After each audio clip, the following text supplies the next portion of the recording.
Hi everyone, welcome to my channel Hilo Pharmacology. In today's Pharmacology Extra Ed series, let us learn about the important actions, mechanism, metabolism and uses of dopamine. So coming to dopamine, as you all of you aware that dopamine is one of the important catecholamine. Dopamine is a precursor to norepinephrine. So coming to the actions mediated by dopamine. So dopamine has got three important action at various doses. At lower dose, which is around zero point 0.5 to 2 microgram per kg per minute, it has got dopaminergic effect, or you can call it as renal dose or renal effect, where it will stimulates the dopamine subtype 1 receptor, which are mainly located in the peripheral mesenteric as well as the renal vascular beds. So by stimulating the D1 receptors, it will lead to vasodilation because it causes relaxation of the vascular smooth muscles present in the mesenteric as well as the renal vascular bed. Finally, it will increases the renal blood flow, thereby it increases the urine output. Another action is on the presynaptic adrenergic neurons, where it will interferes with the norepinephrine release, particularly at the lower dose.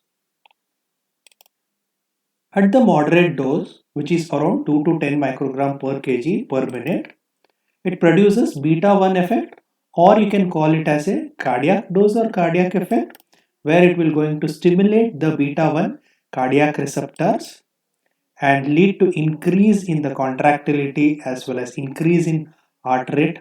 In additional to this, it will also increase the electrical activity, finally leading to increase in the cardiac output. At the higher doses, you can see that, which is around more than 10 microgram per kg per minute, it will have a alpha 1 effect, or you can call it as a vascular dose or vascular effect, where it will going to stimulate the alpha 1 receptors, leading to the generalized vasoconstriction and increase in the blood pressure, so finally leading to the poor peripheral circulation.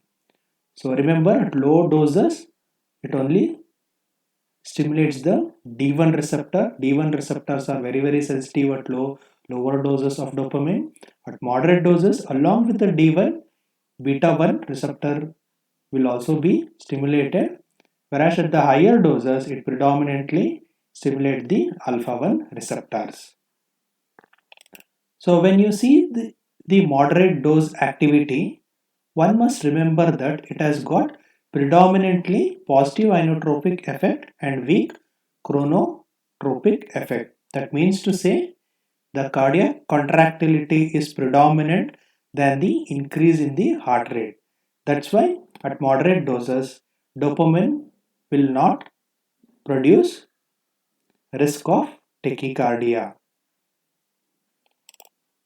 And one more reason that you need to keep in mind is at moderate doses, it will increases the systolic blood pressure as well as pulse pressure, but there won't be any, or there will be slight increase in the diastolic blood pressure, and there will be no change in the total peripheral resistance or peripheral vascular resistance.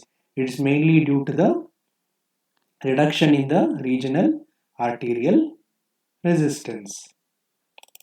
Whereas at the higher doses, there will be increase in the peripheral vascular resistance due to the generalized vasoconstriction, finally leading to the increase in the blood pressure. So coming to the mechanism, how it helps in increasing the renal blood flow.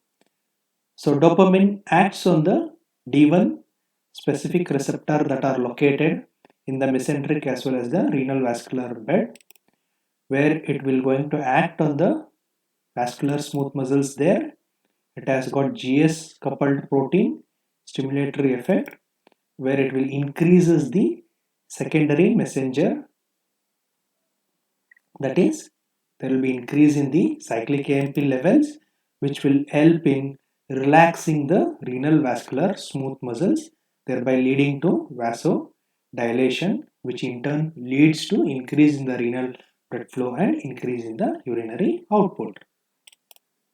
So coming to the other important action, so as we discussed, the action of dopamine on renal vascular bed is to preserve the renal blood flow as well as the renal function in the presence of overall decreased tissue perfusion, that is in case of shock. So you can use the dopamine in case of shock, where there will be decreased renal perfusion and reduced urinary output. In such condition, dopamine will going to preserve the renal blood flow by vasodilatory effect on the renal vascular bed, and it will retain the urinary output because of the tissue increase in the tissue perfusion.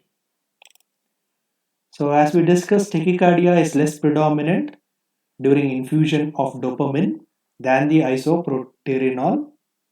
The reason is dopamine is a weak chronotropic action. So coming to the metabolism, dopamine is a substrate for both monoamino oxidase as well as catechol O methyl transferase enzymes, and they are ineffective when they are administered orally because of these enzymes. So finally, route of administration of dopamine is through continuous infusion. They are indicated in the treatment of severe congestive heart failure associated with oliguria and low or normal peripheral vascular resistance. It can also be used in hypovolemic shock, cardiogenic shock, and septic shock, where it can retain the renal perfusion and it can maintain the urine output. So one must remember that it has to be given only through intravenous route only, preferably through larger vein. The reason is to prevent the perivascular infiltration. So if there is extravasation of dopamine, it can lead to necrosis and sloughing of the surrounding tissue. That's why you need to select for larger vein so that you can prevent the perivascular infiltration.